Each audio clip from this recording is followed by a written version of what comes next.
Welcome, everybody, over on the interwebs. Welcome to the episode of Fighting the Void. I am here today. Sans Crystal, unfortunately, she had to wait for her voice to come back to her. It left. Good thing she's normally a writer and not somebody who has to talk professionally. She's a writer. She doesn't really need a voice. So, but hopefully it comes back by next week. Because before we get started and properly introduce my guest here, a little housekeeping.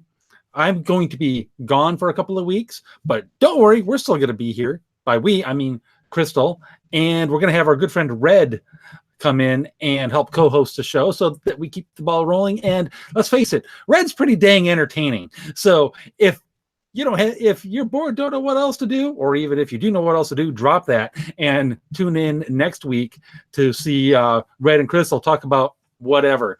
As I know my place and follow the advice of my good buddy Eric Swalwell and pass the mic to the women so they can talk about whatever it is that they want to talk about. I hope everybody picked up the dripping sarcasm. Anyway, my guest here clearly did. Today I have with us Vareck the Sarcastic Jew, also known as Born German on Twitters. And he kind of reached out wanting to talk about being a millennial that hasn't totally lost his freaking mind, unlike a vast number of his generation apparently has. And how does one maintain one's sanity, especially when you intentionally delve into the world of political Twitter? Vareck, what the hell is wrong with you? Lots of things are wrong with me. Because I did intentionally delve into the world of Twitter. I did this willingly. Yep, and you have found out that it is, in fact, potentially the biggest dumpster fire on the planet, because only the best and brightest come onto Twitter to discuss politics. Oh yes, it's always the best and brightest. You get the best arguments. Oh, the best arguments. Oh man, there's so many good ones, especially when it comes to something like abortion. All the best arguments happen around that particular issue, that particular issue, because I never would have thought of the fact that masturbation is essentially the same thing as genocide if it wasn't for Twitter leftists. Oh yeah, did not know that whatsoever. Yeah, I heard that. I'm like, you must be joking. Are you are you trolling me, or are you this idiotic? I honestly don't know. Clearly someone hasn't been taught the birds and the bees.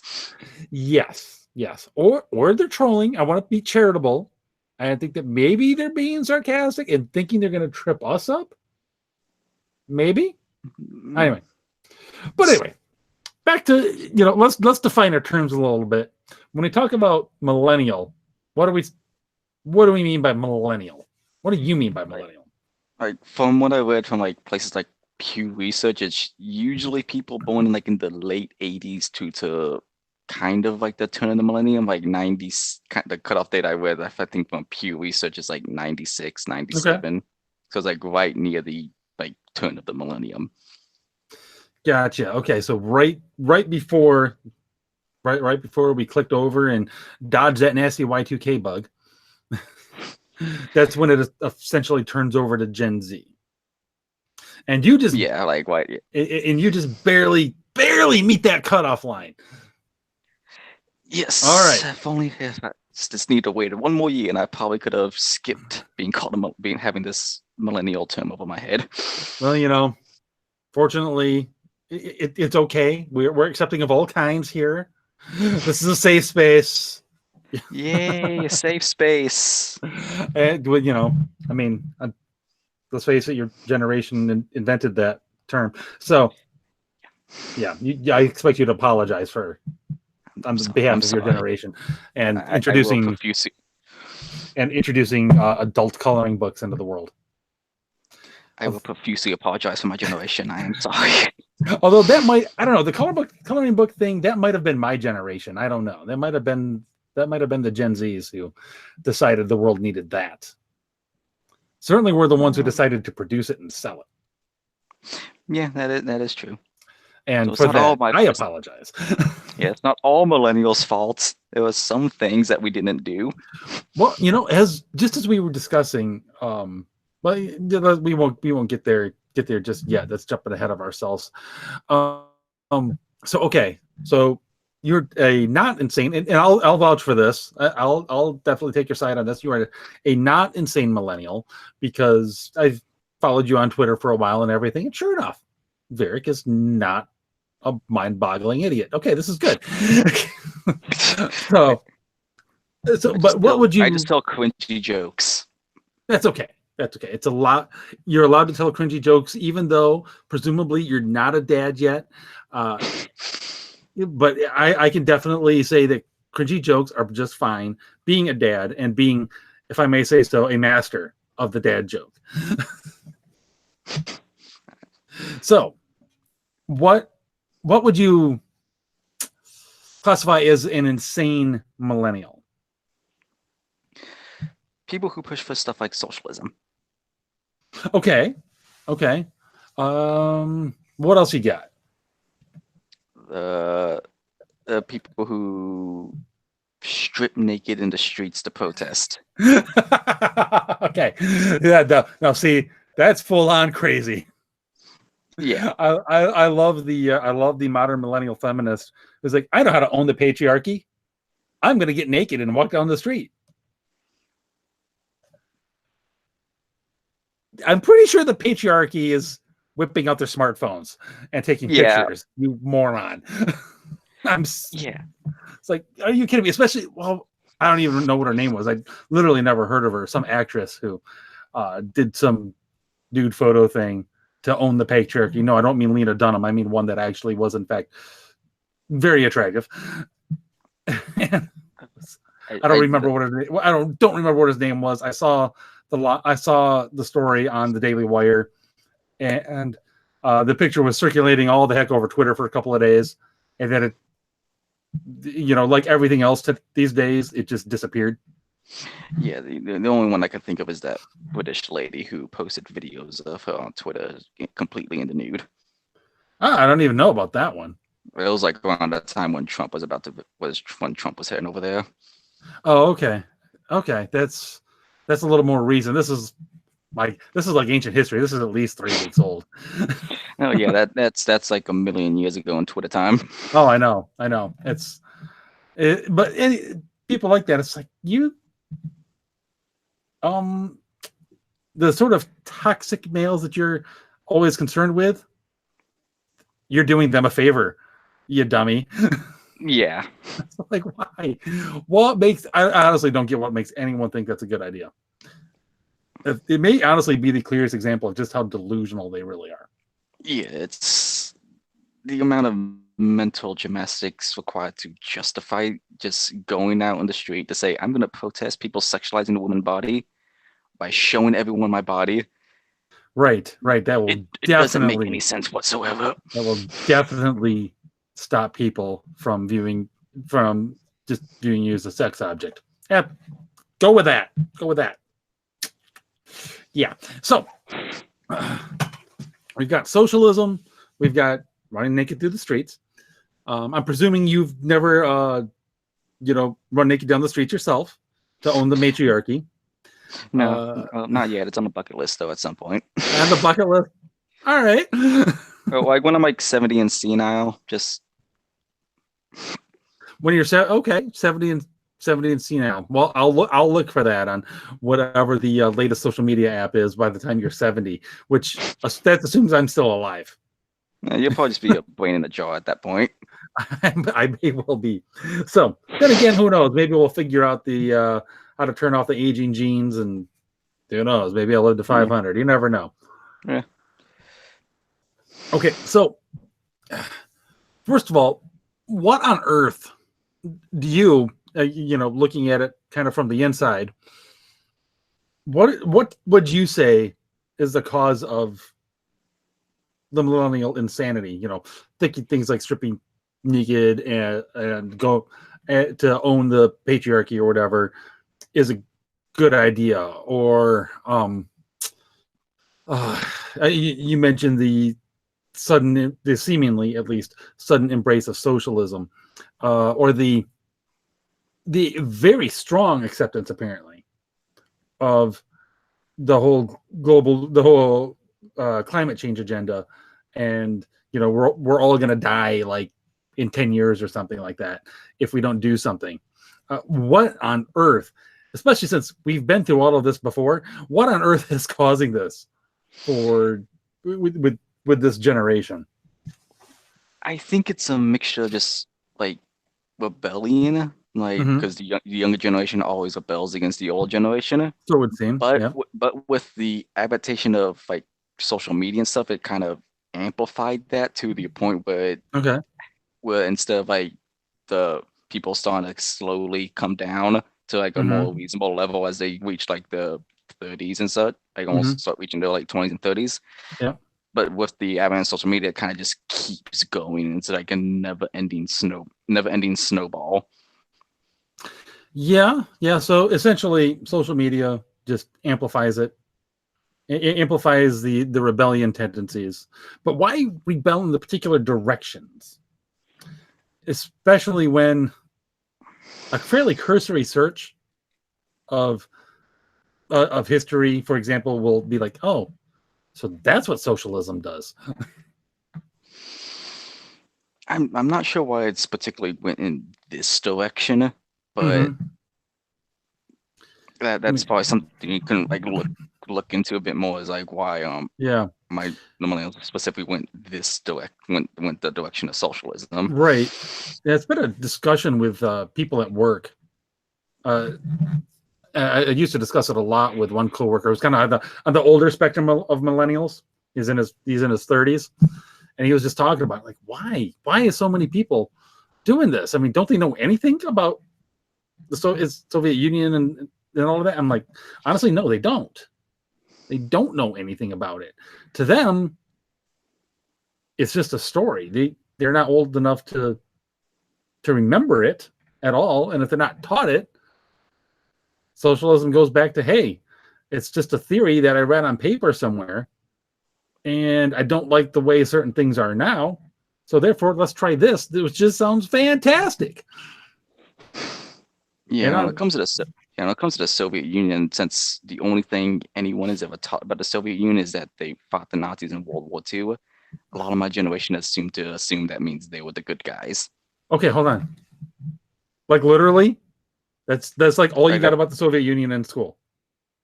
Yeah, for the most part. Well, I know since I'm a massive history nerd, I've always asked questions and have the teacher delve more into it. But from what I've seen, like the main thing everyone focuses on in history class when I was in high school was mainly just World War II and Nazis bad, Allies including the Soviet Union good. Wow. Okay. So that explains a lot of it right there. It really is just a massive dose of ignorance. And it's ignorance, frankly, fostered by my generation, because that's who's in the that and a few boomers still hanging on are the ones that are in the classrooms. Well, actually, when the older millennials are going through, it was still a lot of boomers. Yeah. Which in and of itself is crazy because they're old enough to know better. Yeah, I think it's mainly the like remnants of the hippies, but if the kids don't rebel, they always become more radical than the parents. So that's also kind of a never-ending snowball. You know, that's actually something interesting, especially the way you just presented it. In a way, they're not rebelling. In a way, they're going along with exactly what they're taught. It might be rebelling against what their parents tell them, but it's not going. They're not They're not rebelling against what they're taught in school and by the culture in general. They're actually just kicking it up a notch. Yeah. Which that in itself is very interesting, and they're rebelling against certain institutions and everything by saying they want sometimes the same institutions to have more power to do the things they want, of course. Which again gets back to the socialism or the banning of guns and all of that jazz. So yeah, it's strange. As you said, mental gymnastics, really. Yeah, I really cannot understand the mental gymnastics a lot of members of my generation go through to justify like a lot of contradictions. Like we want more freedom, but we want the freedom to do whatever we want, but we want the government to be bigger. Yeah, to like be able to just talk, to be able to just dictate so many minor things. Like, uh, I was at a family get together earlier today, and we were talking. I kind of asked my uncle, it's like, hey, how's how's work going? He's literally only had one job his whole life. He has been the maintenance guy at this kind of industrial bakery literally forever. He like walked in there at 16, and he's been their guy ever since. And he's just asked him how it's going, and he's just talking about how it's changed so much over the last few years, just the number of forms and everything, how much time he's got to spend on paperwork, documenting the work that he has to do. And it's all to fulfill some stupid government regulation. It's just crazy. It's like, at this point, this job has stopped being fun a long time ago. And my dad also brought up, he does work with like the American Legion, and runs a lot of raffles and that sort of thing. And he was just talking about the amount of regulations they got to deal with just to run a freaking raffle, to submit paperwork to the Gaming Commission. Just as an example, they were recently doing a raffle for a shotgun, and they had, one ticket was $5. I mean, you could get a ticket, one for $5 or 5 for $20. Well, the rules said you had to have totally separate tickets. So if somebody gets the 5 for $20 deal, they get tickets from this pile. Somebody gets, just 1 or 2 tickets, they get them from this pile. And then, of course, there's a whole different set of forms and reconciliations that have to be done. It's just like, you have to do that kind of thing for just about anything now, to satisfy federal regulations for a raffle run at a private club in random small town. Yeah, like I work at like a outdoor power sports store. Like we sell like motorcycles, UTVs, ATVs, jet skis, all that stuff. Every now and then we get like a box that says like not legal in California, not legal here, or like legal in like 48 of the 50 states. Mm-hmm. Because of like emission regulations, and they all have all these like emission stickers, like, and like all sorts of other like emission related stuff. And just I'm kind of happy I don't have to deal with that paperwork, because I'm pretty sure that would be insane to deal with. Yeah, I've mentioned I've mentioned before on the show that I work in the nuclear industry, and one expects a fair amount of paperwork there, but it's only gotten worse over the years. It's long past the point of actually contributing anything, and just it's been at the point for years now where it just makes more headaches than it's worth. There's like 600 or so people that work, like are actual permanent employees at my plant. About half of them, no, more than half, are, I think more than half, I think that's fair, they're in cubicles pushing papers. That's it. You need 300 people just to run the paperwork at a nuclear power plant. Yeah, that sounds mind-numbingly insane. It is, in fact, mind-numbingly insane. It most certainly is. I want to bang my head against the wall just thinking about it. Yeah. So the idea that you want to give government more power to regulate more things, it's like, honestly, it's like, you don't, like, the government can tell me how to do everything it wants, just so long as I can eat, so long as I can drive and go see all the crazy movies I want. So, basically, I want the government to affirm all of my personal choices, no matter how insane they are. If I decide I want to get married to my pet goat in the backyard, I want it to have visitation rights at the hospital. It's like, and that's just it. It's not that if they just wanted to be left alone to do whatever they want, okay, fine. I probably won't agree with 90% of what they'd want to do, and would think, no, that's wrong. Thou shalt not. But from a legal perspective, I don't care. I'm not going to come banging on your house and tell you, hey, get that out of that goat. It's like, yeah, you're not coming over for dinner. But anyway, Yeah. but but they don't want to just be left alone. They want to be affirmed in everything they want to do. So it's like they want, because this is typically the thing. They just want to, they don't want people to tell them what to do here, there, and everything. No, that's not it. If they wanted to be left alone, they would have shut up a long time ago. They just want everything to be affirmed and everything to be subsidized and enabled by everybody. That's the thing. It's almost like it's a generation that's been told about nothing except the importance of self-esteem. And there have been more, I haven't seen it myself, but that movie Waiting for Superman, it's about kind of the public school system and how jacked up it is. There is a line in there that basically says, yep, our academics are amongst the worst in the developed world, but by golly, our kids score high on self-esteem. Yay. I am absolutely confident that I know what I'm doing, even though there's zero evidence to support that confidence whatsoever. Yeah, my generation is insanely egotistical and has zero self-esteem whatsoever. Right. Because the egotistical that my generation believes they are right, but at the same time, they constantly need someone to affirm them.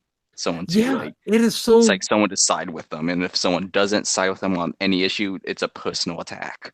You've got homosexuals and trannies saying that it's like if you say no, that's wrong. You're not just having a disagreement about moral principles. You're denying my existence. But that's not what I said at all. I can see that you exist. You're right there in front of me, and you're claiming to be gendered number 57 over here. It's okay, fine. I get that. I'm just saying you're bonkers. What you need is that. How would you get gender confirmation surgery for that anyway? I don't understand. Yeah, I don't understand what they've done to the whole gender science. Yeah, that's a whole different episode, man. Yeah, I lost track of that a long time ago. Yeah, no kidding. But yes, you bring up a good point. Extremely egotistical and like absolutely high on the notion of self-esteem, but seemingly actually having none because they constantly need to be pumped up. It's like they know it's like they know that at the end of the day, it's all fake. It's all a facade in a way. It's all a trying to fill a void that they don't know how to fill. They just know it's there, and they figure if just enough people, if enough people affirm them, eventually they'll feel better. It's so strange and sad. We wonder why there are so many mental health issues these days. It's like, it's because you're told you're awesome, and you desperately want to believe it, but you're not, but you don't want to be the work to actually be. You don't want to do the work to actually be awesome because you've been inundated with the idea that, and again, this is my generation and the boomers' fault. They've been inundated with the idea that they should just always expect more. And expect more for doing less. And I'm sorry, we can't have any more of that. We're literally full of that particular line of BS. Yeah, and if you look at the way technology has evolved over the last just decade, it's really kind of followed that trend of wanting more for less. Mm-hmm. Mm-hmm. And that has indeed provided many great and wonderful things. I mean, the fact that we can have this conversation the way we're having it. Yeah. The fact that either of us even knows the other one exists is essentially thanks to those technological developments. So, and that's a great thing. But it's also, of course, created its own can of worms because nothing happens without trade-offs. There's always, for everything you gain, you're probably losing something somewhere. It's just sometimes it's a question of, is it worth the trade or not? But but you're a sane millennial. We just talked about how insane millennials are for a little bit. But you, sir, consider yourself sane. And again, I support this claim. How on earth do you maintain your sanity? How did you not go? How did you not like come to the edge of the cliff with the rest of the lemmings and go, you know what? I'm not doing that. That just seems like a dumb idea. Well, I think the reason why I didn't like fall for like the whole socialism thing is that if you follow me on Twitter, you know I am a massive history nerd. I just enjoy reading history, so like I know the history of that ideology and just how evil it is. And also just I like just through the like personal stuff, I don't really trust people I know that much, so I didn't really trust the government that much, so I didn't want to give them more power. Fair Especially enough. as like I like when I turned 18 and I was like, okay, I'm gonna like actually like see who's running and what this whole election's all about. So I guess the fact that I this just last wanted to presidential election stay was the informed. first one. This last presidential election was the first one you were able to vote in. Yeah. Okay. Sorry, I didn't mean to cut you off there. It's all right, but yeah, the 2016 was the first presidential election I was able to vote in, and I did not like my choices either way. Yeah, you know, I've seen better choices. I really have, but here we are. Yeah, I was hopeful during the primaries, but as it like got narrowed down, like, this is gonna be eeny, meeny, miny, mo, isn't it? Were you a Cruz guy or a Rand guy? Cruz. Okay. Yeah. Most people I talk to are probably one or the other. They were either hardcore Cruz or hardcore Rand, and we're like, oh, Trump? Really? Oh. Yeah. Why? Yeah, but now we gotta deal with him. And then everyone's like, and then there's the Wicked Witch of the East. Yeah. I guess we'll go with the blowhard. Yeah, let's go with the guy with the funny hair. Yep, we'll go with the blowhard Carney Barker. And, well, it could have been worse. Yeah. I would say, so far, I would definitely say his presidency could be worse than it is, but it could also be a lot better. Yeah, like, I honestly think maybe Trump's presidency, if he was just elected for a single term, would be like one of those inconsequential presidencies too, like how the US has like many inconsequential presidents, like no one remembers them. I think like if the way Trump's going, especially if he's only elected for one term, he might be seen as that in the future at some point.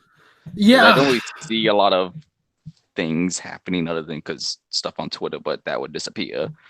Yeah, exactly. There's some stuff, some small stuff that's gone on that are good things here and there, but it was like, I guess nothing he can really supplant his legacy on, like the presidents that we remembered to have. Yeah.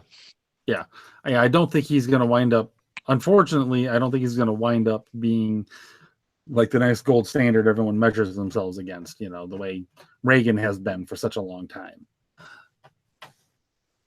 Yeah. And by golly, we need a new gold standard besides Reagan, for crying out loud, because it's been a little while. Yeah. And just even in the, I guess you say like the conservative right-wing movement, I don't think there's still a lot of infight on like what's the gold standard that people should try to like adhere to for this generation. And there's like a lot of gold standard. Yeah. Well, of course, there's lots of debates going on the right, even as we speak. You know, just about exactly what should be our standard. You've got the social and fiscal conservatives. You've actually got a lot of social conservatives that have kind of made common cause with the right, because of where the Democrats have gone, but they're still pretty fiscally liberal. You've got libertarians that are just kind of, there's a libertarian camp for just about any position you want to take. the one thing they mostly all agree on is small government, but some of them, of course, goes so far as anarchy. Others are more like they're really just conservatives who are probably socially liberal, at least in terms of policy. Yeah. So there's just so many of these debates on the right, and then of course you have kind of the fake conservatives, which I think makes up the bulk of the Republican Party right now. The actual official party, most of the guys in office, they're fake conservatives. They don't even really try. Yeah, I think like people have realized the Republican Party isn't a conservative party. No. It's like just like a modem that the conservatives have been using. Because if I remember correctly, Reagan had to kind of like almost lead a rebellion against the Republicans in order for him to get himself elected. Yeah, actually. Yeah, he had to kind of change the game a little bit, and he was fighting the establishment. And that's where, comparisons between him and Trump are relevant. That, they both had to seriously buck the establishment to get in. I just wish Trump was a little bit better at continuing to fight the establishment through some means other than mean tweets at 3 a.m. Yeah. But here we are. So, but now it can't just be, because there's a ton of social pressure out there. So it can't just be, I like to read history, so that's what's kept my sanity.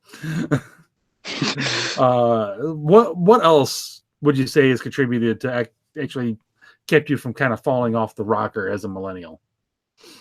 Well, I wouldn't say I had a sheltered life. I wouldn't say that, but since I wasn't like in a military family, I did move a lot, so I've always only had like small groups of friends. Didn't really have to like worry too much about social pressure. During a lot of my formative years, it wasn't really until like middle school and high school when I dealt with that. But at that point, I just didn't talk to many people, so I just never really had to deal with social pressure a lot growing up until I discovered the internet. But at that point, I just didn't listen to anyone. Didn't listen to anyone on the internet when I first discovered it. That's probably for the best. Yeah, it wasn't until like I'm gonna delve into this Twitter thing. I'm gonna start listening to people now. This was a huge mistake. Oh, but here you are. Yeah, because you're cool. We try around here at least a little bit. Now, now I'm curious. Okay, so you're a military family. What about?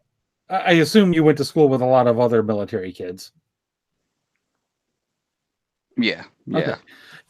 What would you say as far as other military kids? Are they actually, kind of bucking the millennial socialist trend, or are they kind of, or are a fair number of them kind of falling along with it?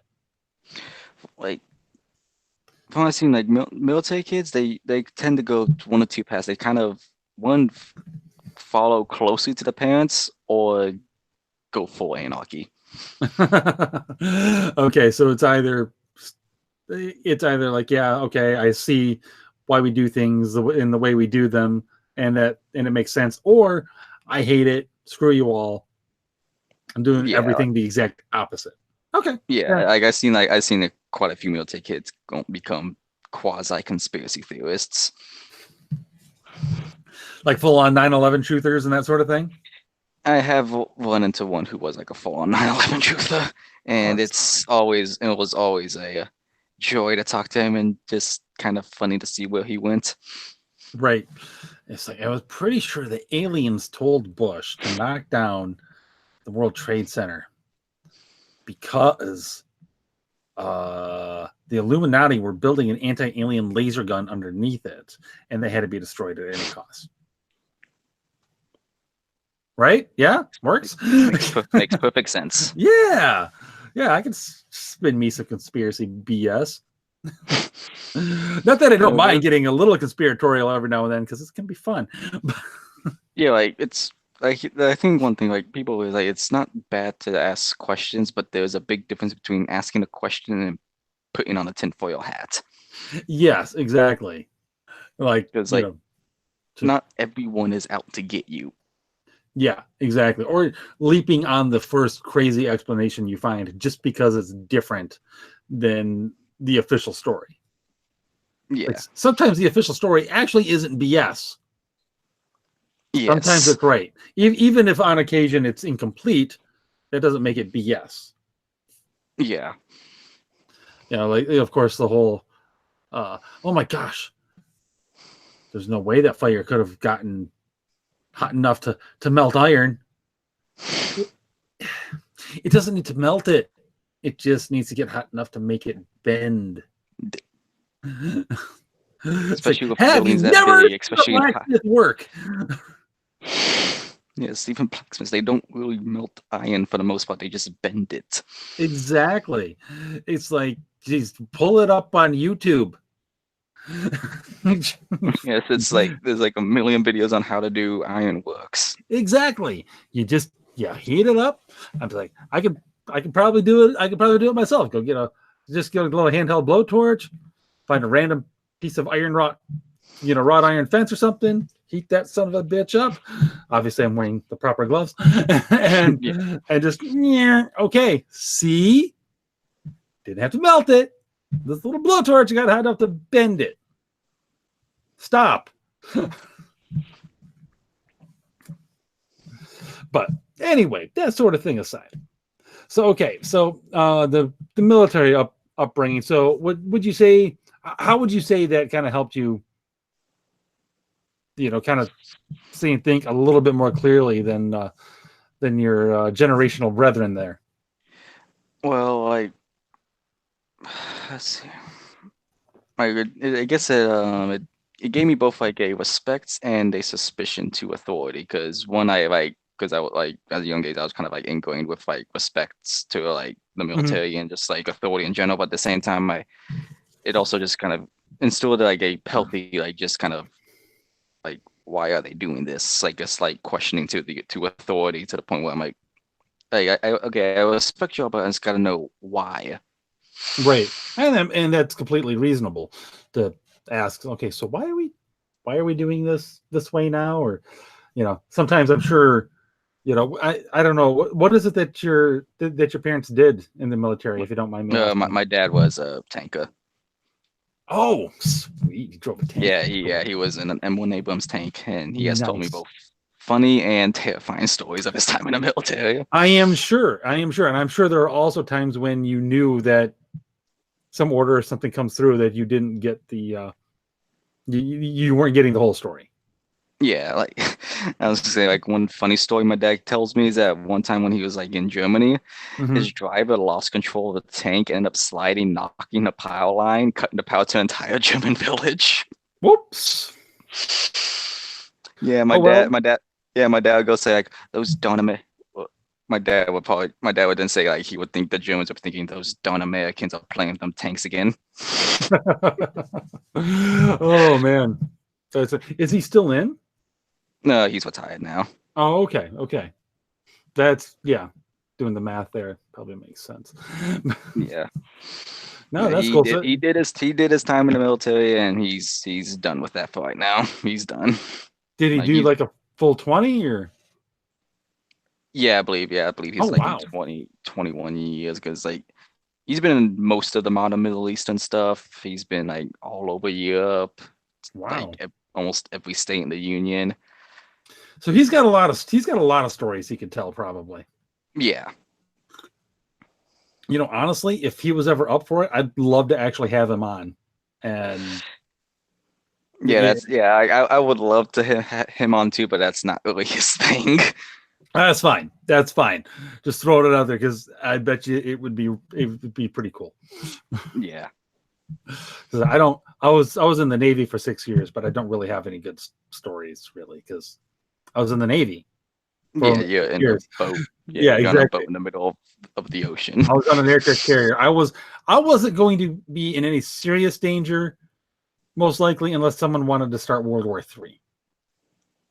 Yeah.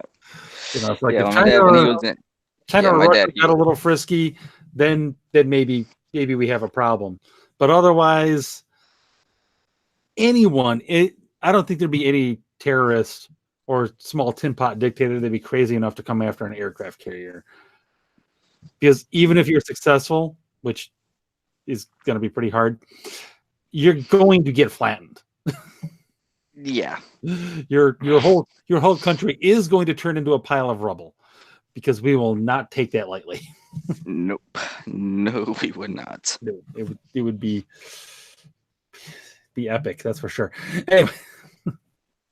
Although the Navy, though something did interesting happen in the Navy recently with the Russian destroyer almost hitting one of our ships. That was like, yes. What the heck was that about? Little testing of the waters there, I think.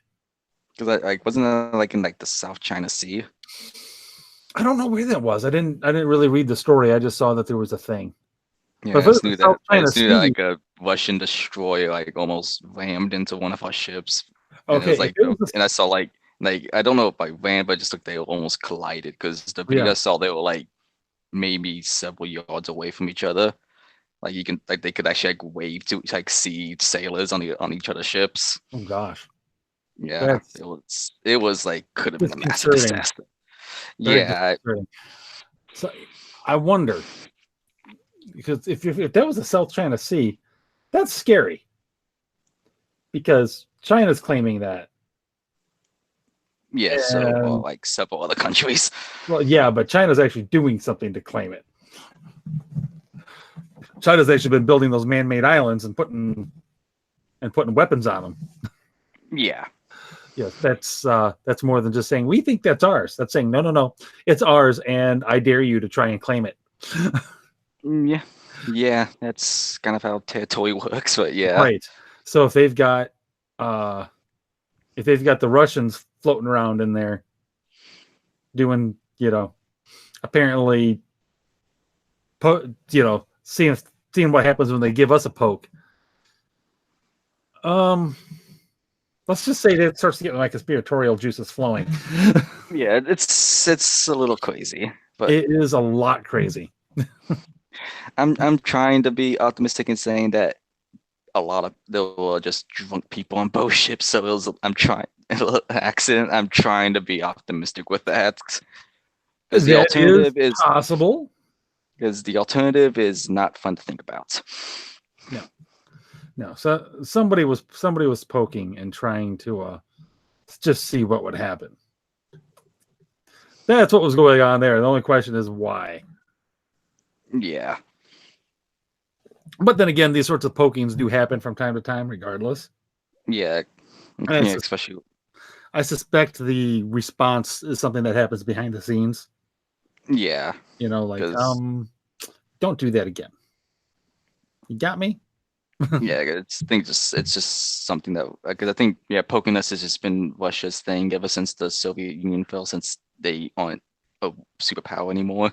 Yeah, they have to like constantly try to say like, hey, we were once mortal enemies. Remember that? Come on, let's do that again. We're gonna fly some bombers kind of close to your stuff a little bit. Don't worry. It's just we're just showing how tough we are, kind of through our own people. So don't worry. We know that we don't stand a chance, so it's okay. Barring a nuclear strike. Yeah, I think it's mainly the Russians. They're just trying to puff out the chest a bit. Yeah, exactly. It's entirely possible. That's all it is. It's like, yep, remember, we're still here. Yeah, I got it, Vlad. You're still there. Good job. Go stop being a dick in the Ukraine. Yeah, just leave the Ukrainians alone. So what, back to the topic at hand, what would you say could be done to restore sanity to the millennials? I don't know if the millennials can be saved. I think I honestly kind of think millennials are a lost cause at this point. But I think like people really need to just turn their attention to Gen Z and try and like help them along as much as possible. So if this dumpster fire gets totally lit, we're gonna help you. We're gonna show you how to help hopefully give you the tools to put it back together. Yeah. I know what you're saying.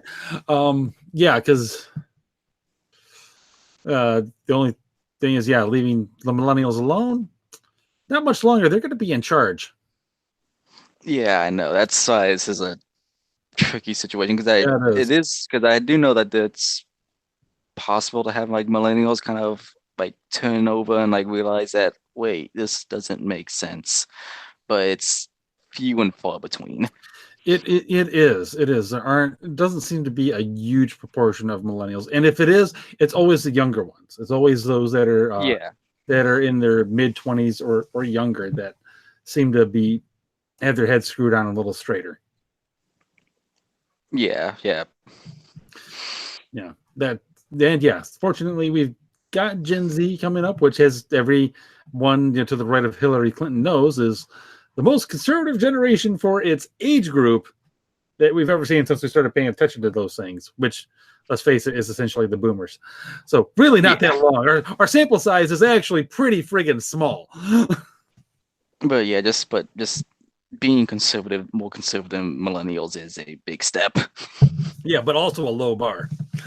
Yeah, that is true. It's a very, very low bar. So you don't think that the government needs to like tell me whether or not I could buy a new toilet? Good. That's you are more Like conservative than baby 90% steps. of millennials. Yeah, baby steps, baby Yeah, steps. exactly. That's one thing that I often wonder. It's like, what is our metric here?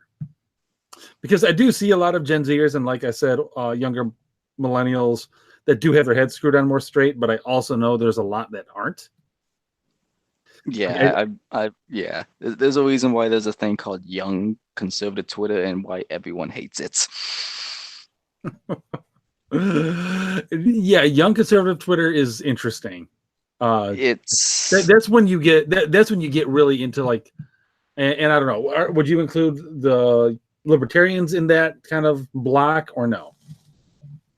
for simplicity's sake, I do. Okay. Like, because like, especially because like it's almost like three main factions I've noticed. The like Shapiro, the people who like watch Shapiro all the time Uh-huh.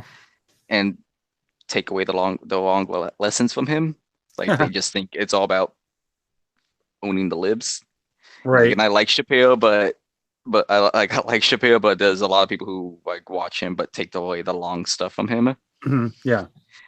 They're the people who read one philosophy book and think they're smarter than everyone else, including Ben Shapiro, which is incredibly annoying.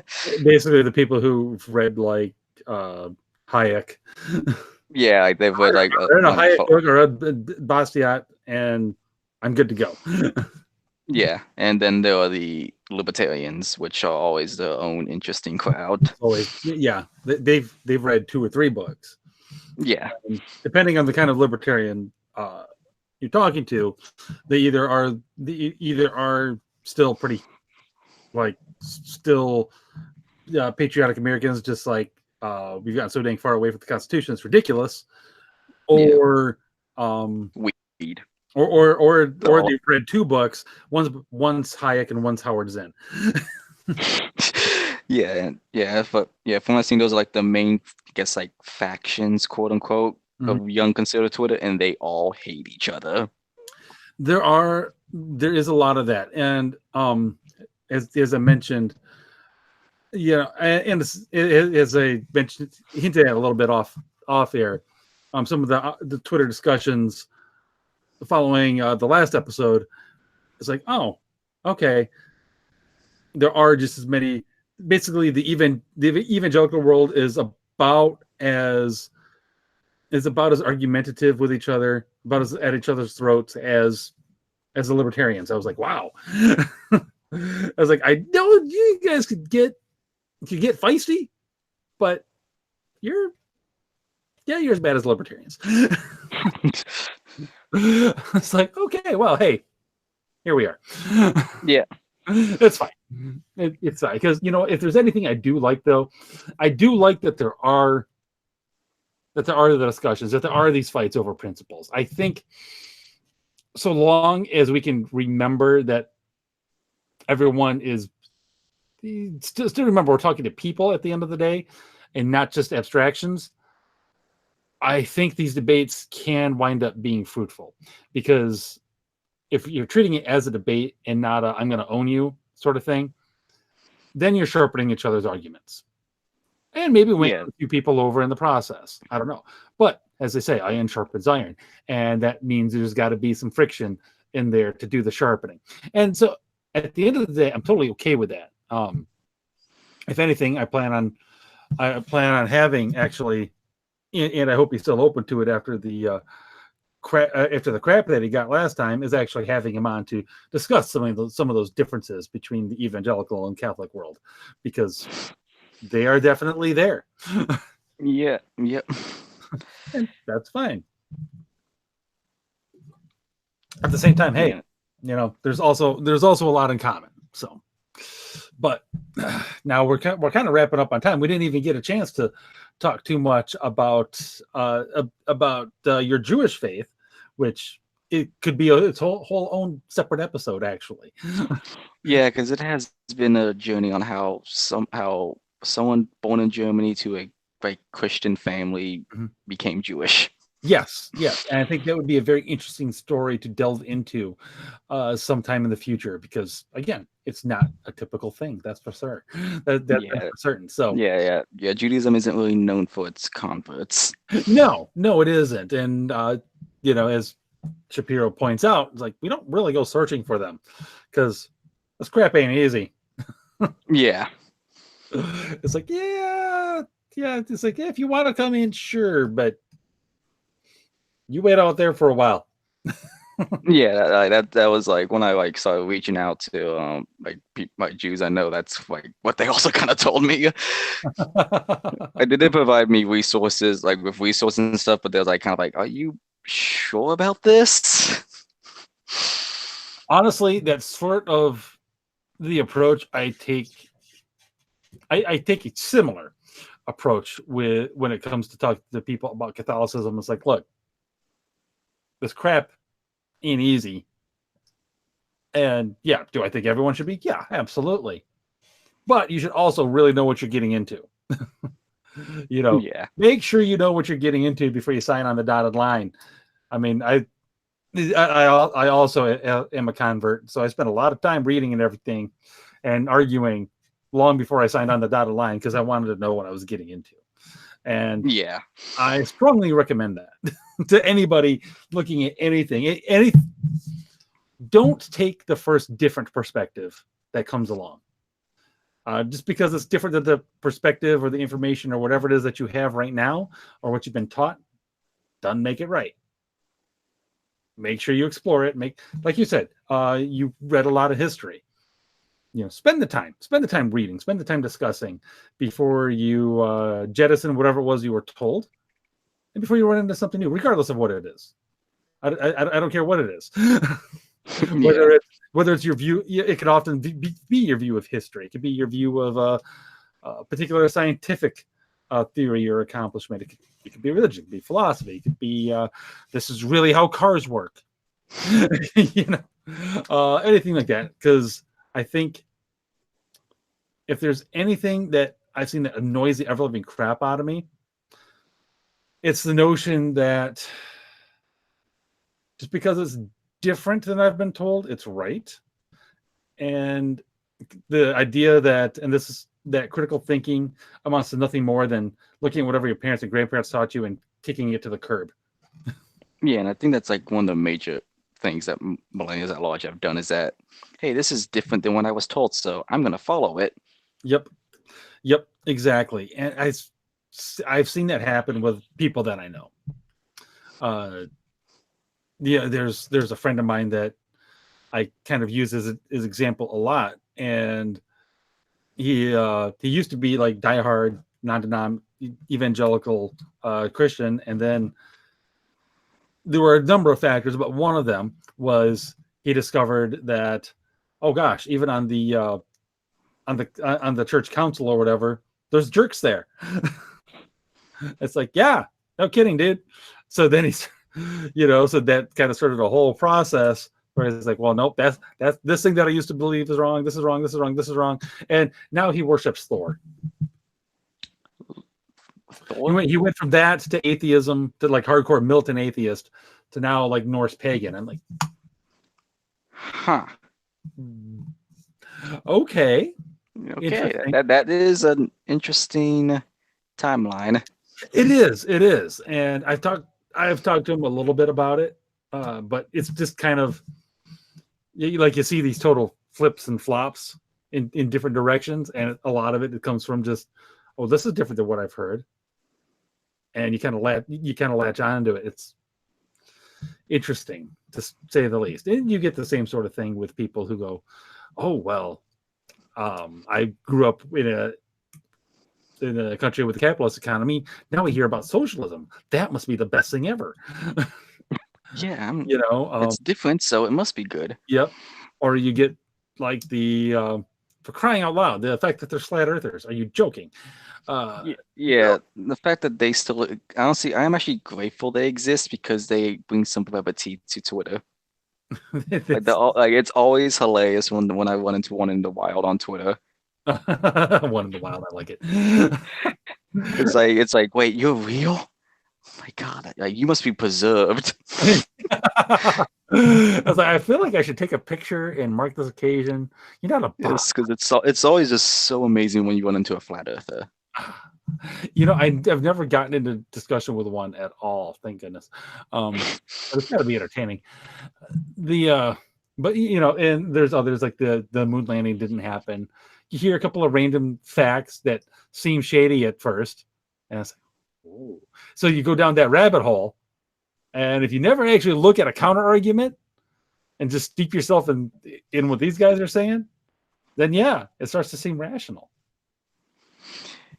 Yeah, actually, I know someone who believed the moon landing's fake, and her whole reason was that in the clip that when you're watching the footage, there's a green dot that appears up, so that means it's a green screen.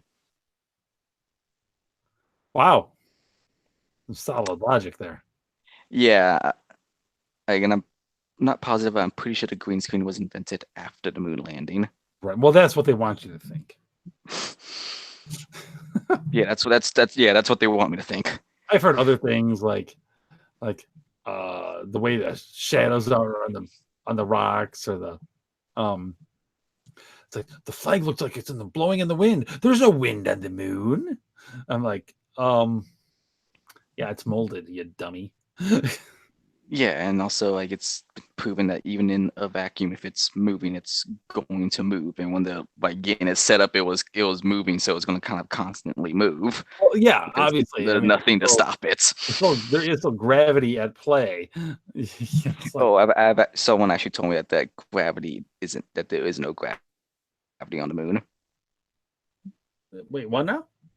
That the same person who told me that the moon landing's fake because this tiny green dot appears on the footage, so that's a green screen, told me that there is zero gravity on the moon. I actually got into a very, very heated debate with that person. Well, we are way off track, but this is an interesting rabbit trail. How clearly this person doesn't understand mass at all. Yeah, if it has mass, it has gravity. The whole line of reason was that it's not Earth. Earth is not Earth has gravity, but outside of Earth it doesn't have gravity, because I think she said something about because the moon has no atmosphere. What? It was bizarre. It works. It was the most bizarre thing I've ever heard in my life. Wow. Again, our modern educational system at work. Beautiful. Oh, my head hurts. I want to drink. After bringing that up, yeah, I kind of want to. Oh no. Well, I'm both sad and entertained by the fact that people like that exist, because I guess we can all feel better about ourselves. Yeah, at least we're not that person. Yeah, that's not really how I want to go through life, but what ifs. All right, so Vareck, thanks a lot for coming on, man. Yeah, it was great. Thanks for having me. Yeah. Oh yeah, it was a really good discussion. We'll have to have you come on to talk to you about converting to Judaism and how that all came about and everything. I would love to get into that, because that is actually quite a long step. Yeah, Yeah. that's quite a long story to get into. Okay. Yeah, cool. Because one of my favorite things to discuss is actually religion. There's just still a few people that can hold a serious conversation about it. Yeah. And so, again, thank you for tuning in, everybody who watched, everybody who watches later. And thanks again to Vareck. And again, I am going to be off for 2 weeks, but worry not. My adopted sister Crystal will be here with my adopted crazy cousin Red to talk about whatever it is those ladies plan on talking about. And then I'll be back to assert my patriarchy and reclaim that mic and get back to whatever it is that we decide is business as usual at that point. So until then, enjoy our guest host Red, and keep fighting the good fight.